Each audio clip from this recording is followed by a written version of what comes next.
రేంజ్కి రిపోర్ట్ చేయమని వచ్చింది ఆర్డర్. ఆ? రేంజ్కి అదేంటిది? డిఎస్సి ఇచ్చారు. ఆ రేంజ్ రిపోర్ట్ చేయమన్నాడా? ఉమ్. మ్మ్హ్మ్. ఏమన్నా అసలు ఏమైతే యాక్షన్ తీసుకున్నారటి? తెలీదు. మ్మ్హ్మ్. ఎప్పుడు? హర్ష పెట్టాడు. మ్మ్హ్మ్. రేటు పరిస్థితి ఏం లేదు ఇంకా నేనేం చేయలేను. మ్మ్హ్మ్. నువ్వేమనుకున్నా కానీ నువ్వేం చెప్పినా కానీ వెళ్ళాగాడు ఏమంటాడు చూడు. ఏమన్నా ఇంకా నాకు ఇంట్రెస్ట్ లేదు ఇంకా లైఫ్. అంటే ఏంటి, జాబా లేకపోతే ఏంటి? లైఫ్ ఇంట్రెస్ట్ లేదురా, నా వల్ల కాదురా. నేను చాలా ఇబ్బందిగా ఉన్నానురా. మ్మ్. నన్ను మోసం చేసి అందరూ హ్యాపీగా ఉన్నారు తప్ప నీ అమ్మ కర్మ కానీ. మ్మ్. ఫర్దర్ ఏంటి అనేది ఇంకా నువ్వే డిసైడ్ చేసుకోరా. ఇక నేను చెప్పేది ఇంకేం లేదు, నా చేతిలో లేదు, నా వల్ల కాదురా. మ్మ్. నాకేదో పెట్టి అలా గెంటుతున్నాను కానీ కృష్ణకుమార్ గారు ఆ నాగేశ్వరరావు చేసిన పనికి నిజంగా ఈరోజు నేను ఇంకా ఏదో అలాగే గెంటుతున్నాను. పొల్లి వీఆర్ భీమవరం కదా, సర్లే చూద్దాం. మరి సడన్గా మళ్ళీ రేంజ్ కూడా ఏంటి? తెలీదు, ఏమో ఇప్పుడు వచ్చింది ఆర్డర్ పెట్టారు. ఆహా. మ్మ్హ్మ్. నేనైతే వెళ్ళలేను ఇంకా, నా వల్ల కాదు రిపోర్ట్ చేయడాలు ఇవన్నీ చేసి నేను వెళ్ళలేను.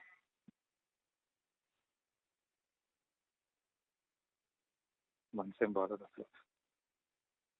అది చెప్పండి బాబా కృష్ణకుమార్ గారికి, తనతో ఇబ్బంది పెట్టండి సార్, ఏదైనా అయితే మళ్ళీ నేను ఇబ్బంది పడతాను సార్ అంటే లేదు ఎమ్మెల్యే గారు చెప్పారు కదా అది ఇది అని చెప్పేసాడు. ఎంత చేశాడు నా జీవితాన్ని. నాగేశ్వరరావు గారు చెప్తే ఈ నాగేశ్వరరావు చెప్తే ఈడు ఇలాగే పెంట చేశాడు. ఇద్దరు కలిపి సర్వనాశనం చేశాను నేను. ఎంతో హ్యాపీగా చక్కగా చేసుకుంటాను, ఫ్యామిలీ హ్యాపీ, అంత చక్కగా ఉండొచ్చు కదా అని అనుకున్నాను. ఎలా జరుగుతుందని అనుకురా.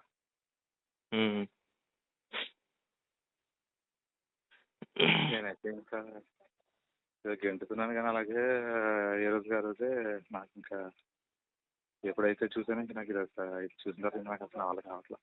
వాళ్ళు ఇప్పుడు దాకా ఉన్నావు, ఇప్పుడు వెళ్ళి ఒకసారి అసలు కనబడాడు, నాకు లూప్ కావాలండి నేను ట్రాన్స్కి వెళ్ళిపోతాను అడుగు, అసలు ఏమంటాడో చూద్దాం. పని ఆడి మనసులో బయటకు రాకుండా మనం ఎందుకు నెగిటివ్గా తీసుకోవడం? ఆడికి వెళ్ళిన తర్వాత అప్పుడు ఏం లేదురా, ఆడ వెళ్ళిన తర్వాత ఫస్ట్ డిస్ట్రిక్ట్ అలర్ట్ చేస్తాడు అంతే, నాకు తెలుసు కదా జరిగింది. అదేరా, ఆడికి వెళ్ళిన తర్వాత అప్పుడు మాట్లాడితే సరిపోద్ది కదా. అప్పుడు ఆడికి ఏం తెలియదు, అప్పుడు అడుగుతాడు ఒక ఆప్షన్ ఎక్కడికి వెళ్తామని అడిగాడు అనుకో, ఒకటి అప్పుడు చెప్పు రాజమండ్రి, లేదా నాకు లూప్కి వెళ్ళిపోతాను ట్రాన్స్కమ్మని అడుగు. అప్పుడు దాని మీద అప్పుడు ఏమనంటే అప్పుడు చూద్దాము.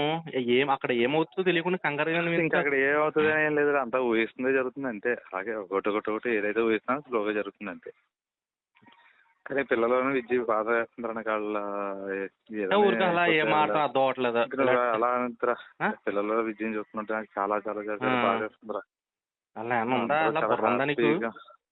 లేదురా, మనందరం చాలా హ్యాపీగా ఉంటామని అనుకున్నాను కానీ నేను ఇప్పుడు నీకేం కొంపలే మునిగిపోలేదు ఇంకా. ఇప్పుడు ఇన్నాళ్ళు వెయిట్ చేసే ఇంకో 2 రోజులు వెయిట్ చేయాలి. ఏమైందో నువ్వు తెలుసుకోకుండా నువ్వు డిసిజన్ తీసుకుంటానంటే ఎట్లా కూతుంది? ఇప్పుడు ఏమవుతుంది, ఇప్పుడు ఒక పెట్టారు అక్కడ ఏమవుతుందో తెలుసుకోకుండా నువ్వు ఎందుకు మరి కంగారు పడతావు అన్న? వేస్ట్ కదా. అక్కడ పాజిటివ్ నెగిటివ్ పోక అప్పుడు నెగిటివ్ అయిందాక అప్పుడు నువ్వు అప్పుడు డిసిజన్ తీసుకుని ఒక అర్థం ఉంటుంది. అక్కడికి వెళ్ళిన తర్వాత నీకు పాజిటివ్గా రావచ్చు, రాజమండ్రి వెళ్ళిపోతాను సరే వెళ్ళిపో అన్నాడు. అక్కడికి వెళ్ళిన తర్వాత కృష్ణా జిల్లా రా, నో డౌట్. ఇక చెప్తాను కదా, తెలిసిందే నాకు కృష్ణా జిల్లా అలాట్మెంట్ అంటే. నేను అసలు కృష్ణా జిల్లా అలాట్మెంట్ అనేది అసలు నేను అసలు ఉండలేను కూడా. వెళ్ళినా నేను ఇక్కడ పెట్టేసి అక్కడికి వెళ్ళినా ఒక్క రోజు కూడా అక్కడ నేను ఉండలేను. ఆ వాతావరణం అది నా వల్ల కాదు అసలు. మరి తర్వాత దాన్ని ఏ విధంగా నువ్వు క్లియర్ చేస్తావో చూడు, కానీ నా వల్ల అయితే కాదు. రే బాబు నువ్వు కంగారు పడుకో, పిచ్చిగా లేదు పిచ్చిగా ఏం లేదు, నా వల్ల అయితే కాదు ఇంకా. కానీ విద్య పిల్లలు మాత్రం నాకు చాలా జాలి వేస్తుంది. వాళ్ళు చాలా అదృష్టవంతులని అనుకున్నాను కానీ నేను అవుతారని అనుకోలేదు మధ్యలో. వాళ్ళు నిజంగా అదృష్టవంతులేరా, కానీ వాళ్ళ అదృష్టవంతులు కాదు అసలు. వాళ్ళ అదృష్టవంతులే, నువ్వు మాట్లాడే నువ్వు చేసే పనుల వల్ల దురదృష్టవంతులు అవుతారు. చాలా అదృష్టవంతులు అని అనుకున్నాను కంటే అది చాలా హ్యాపీ అని అనుకున్నాను. నువ్వు మాట్లాడుతున్నావు, ఒకసారి నీతో మాట్లాడుతున్నావు. నువ్వు ఎవరితోటి మాట్లాడు, నేను బయట సీఎం గారి బందోబస్తు వచ్చాను. ఇప్పుడు అనవసరం విద్యను కంగారు పెట్టుకో. ఇప్పుడు ఏం చేసుకుంటావు? ఏం చేసుకుంటావురా? ఏం చేసుకుంటావని అంటే ఏం చెప్తాను, నా వల్ల కావట్లేదు రాదురా, నేను ఉండలేకపోతున్నాను. నీకు ఎలా చెప్తే అర్థమవుతుందో నాకు అర్థం అవ్వట్లేదు అసలు. నువ్వు వల్ల ఎక్కువ ఒక్క నిమిషం కూడా నువ్వు పాజిటివ్గా మాట్లాడతలేదు. అదే వచ్చింది నాకు. జరుగుతుంది, నేను కాదనలేదు. నీకు అన్యాయం జరిగింది. అయ్యో నువ్వు అన్యాయం జరిగింది అనవసరంగా బాధపడుతున్నావు నేను అంటలా. నీకు అన్యాయం జరిగింది కానీ ఒక్క నిమిషం నువ్వు అసలు ఏం ఆడుతున్నావు కొన్ని కూర్చుని మాట్లాడడం వల్ల అసలు ఏంటో అనకు నీ మైండ్ స్టెబిలిటీ లేకుండా మాట్లాడుతున్నావు నువ్వు అంతే. వెనకాల ఏమవుద్దా ఫ్యామిలీ అని ఆలోచిస్తున్నా కానీ అయ్యో వెళ్ళిపోయిన తర్వాత ఏమవుద్ది అంటే వాళ్ళు ఎలా బతుకుతారని నీకేం తెలుస్తుంది? ఎంత నమ్మకంతో నీకేం తెలుస్తుంది? ఏదో నువ్వు చెప్తావు, నేను ఏదో ఇప్పుడు ఇలాగ ఖాళీగా ఉన్నప్పుడు నాకు ఏదో ప్రాబ్లం వచ్చి లేకపోతే నాకు ఏదో ఇంట్లో ప్రాబ్లం వచ్చిందనుకో నేను ఏమైనా అవుతాను మాట్లాడగలనా? ఎలా ఉన్నారో చూడగలనా? ఏదో ఖాళీగా ఉన్నప్పుడు అమ్మ ఏం చేస్తున్నావు, పిల్లలు ఏం చేస్తున్నావు అడగగలం అంతేనా? అలాగే మీ ఇంట్లో మీ అమ్మ నాన్న అంతే, మీ అన్నయ్య అంతే, మీ అక్కాలన్న కూడా అంతే. నువ్వు ఇప్పుడు జరిగింది నీకు అన్యాయం జరిగింది కానీ దానికి ఏదో దారి చూపిస్తా కంగారు పట్టం ఎందుకు? నువ్వు ఏదో డెసిషన్ తీసేసుకున్నప్పుడు నువ్వు చచ్చిపోతే ప్రాబ్లం సాల్వ్ అయిపోద్దా? నువ్వు అనుకున్న ఆఫీసులు అందరూ కూడా వాళ్ళు ఎవరు రిలైజ్ అయిపోయి రిజైన్ చేసేస్తారా? లేదా అయ్యో నువ్వు ఇలా చేసేసుకున్నావు అని చెప్పేసి నీ ఫ్యామిలీని ఏమైనా ఆదుకుని నీ జాబ్ ఏమైనా మీ ఆవిడకి ఇచ్చేస్తారా? లేదా ఇప్పుడు 5గా రిజైన్ చేసేస్తారా? అయ్యో పాప నా వల్ల జరగనప్పుడు నీ ఫ్యామిలీ పెట్టాడు ముంచేస్తున్నప్పుడు నీకు ప్రాబ్లం ఉంది. పోనీ వెళ్ళి వాళ్ళు విషయం చూడాలి కదా పూర్తిగాను. ఇంతమంది వీఆర్లో ఉన్న వాళ్ళు లేరా? ఇంతమంది అనుకోకుండా సస్పెండ్ అయిన వాళ్ళు లేరా? ఇంతమంది చాలా ప్రాబ్లమ్స్ లో ఫేస్ చేసిన వాళ్ళు లేరా? ఇదే ప్రాబ్లం నేను ముందు ఇంకా నేను చేయలేను. పిల్లలు ఇప్పుడు నేను వదిలి ఇప్పుడు లానర్ వదిలేని నేను వద్దన్నా లానర్ వదిలేని జీతం వస్తుంది 90,000 వస్తుంది. లానర్ వదిలే ఇప్పుడు ఏమైంది నీకు? నీకు జీతం కదా కావాల్సింది? లాండర్ వదిలి ఇప్పుడు ఏమైంది? నాకు లాండర్ నన్ను చేయనివ్వట్లేదు. లాండర్ నాకు వద్దు వదిలే రూపాయి అడుగు ఇప్పుడు ఏముంది? అంతేగాని అసలు నువ్వు మాట్లాడే మాటలేంటి? నేను ఏదో అయిపోతానంటే నిజంగా చెప్తున్నాను రా, నీ భార్య పిల్లలు కానీ ఏమన్నా నీకు ఎలా ఉంటారో నీ పరిస్థితి ఊహించుకో అంతే. నువ్వు రోడ్ల మీద చూస్తుంటా చూసావా అంతకన్నా ఘోరం అవుతుంది. కనీసం వాళ్ళ వెనకాల అమ్మాయి వెనకాల ఎవ్వరు కూడా లేరు. అది మాత్రం గుర్తుపెట్టుకో. అమ్మాయి వెనకాల ఎవ్వరు కూడా కనీసం వెళ్ళి పుట్టింటికి వెళ్ళి ఏడతానికి కూడా ఎవరు లేరు అమ్మాయికి. ఆ పిల్లల్ని చూసే వాళ్ళు కూడా ఉండరు. నువ్వు చూసుకుంటాం వేరు, నేను చూడటం వేరు, లేదా మీ అన్నయ్య చూడటం వేరు.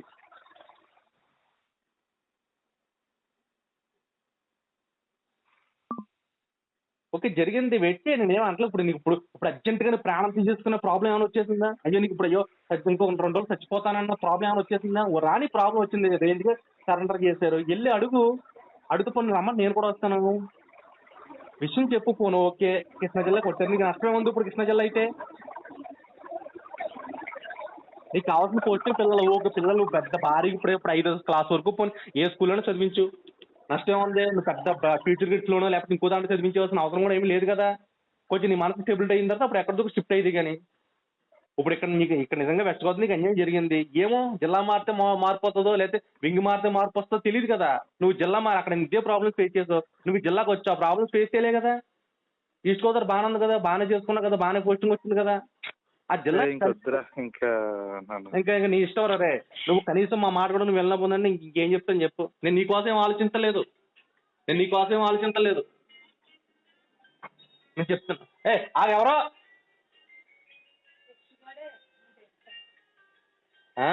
ఇప్పుడు నేను నీకోసం ఏమో ఆలోచించలే కదా. నేను పోలే నీకు అన్యాయం జరిగింది కాదంటలా. నీ ఫ్యామిలీ రోడ్డు మాడేస్తామని చెప్పు. ఇప్పుడు నువ్వు చచ్చిపోతే ఏమన్నా ప్రాబ్లం సాల్వ్ అయిపోతే ఏంటి? నువ్వు చచ్చిపోతే నీకు ఏమన్నా ఇప్పుడు నీ పేరు మీద ఏమన్నా స్తూపం కంటే పోలీసులో మంచిని చెప్పని బిడిది ఏమైనా ఇస్తారేంటి నీకు? నువ్వు చెప్పేది ఏది జరగదురా. ఏది జరిగినప్పుడు నీ ఫ్యామిలీ నుంచి నువ్వు అలా చేస్తావు. ఏమి జరగదు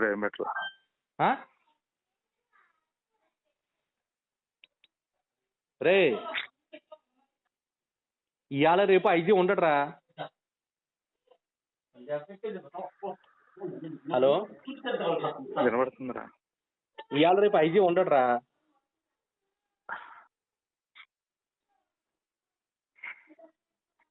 రేపు ఏం జరిగినా కొంచెం వెయిట్ చేయాలిరా. దానికి ఇప్పుడు నువ్వు తాత్కాలికంగా ఒక 5 నిమిషాలు నువ్వు డిసిషన్ తీసుకుని ఏదో అయిపోతానన్న సమస్య పరిష్కార విధి అనుకంటే ఓకే. నిజంగా నీ సమస్యకు పరిష్కారం నీ ఫ్యామిలీకి పరిష్కార విధి అంటే నీ ఇష్టం రా. నేను ఇంకేం చెప్పను. నీ ఫ్యామిలీకి ఇదే పరిష్కారం అంటే, నిన్ను నమ్ముకొచ్చిన నీ ఫ్యామిలీకి ఇదే పరిష్కారం అంటే ఓకే చేసుకో. కానీ నీ సమస్య నీ ఫ్యామిలీ సమస్యను మార్చుతున్నావు. అది నా ప్రాబ్లం. ఓన్లీ నీ ఒక్కడి సమస్య, ఇది ఎవరి సమస్య కూడా కాదు. నా సమస్య కాదు, నీ ఆఫీస్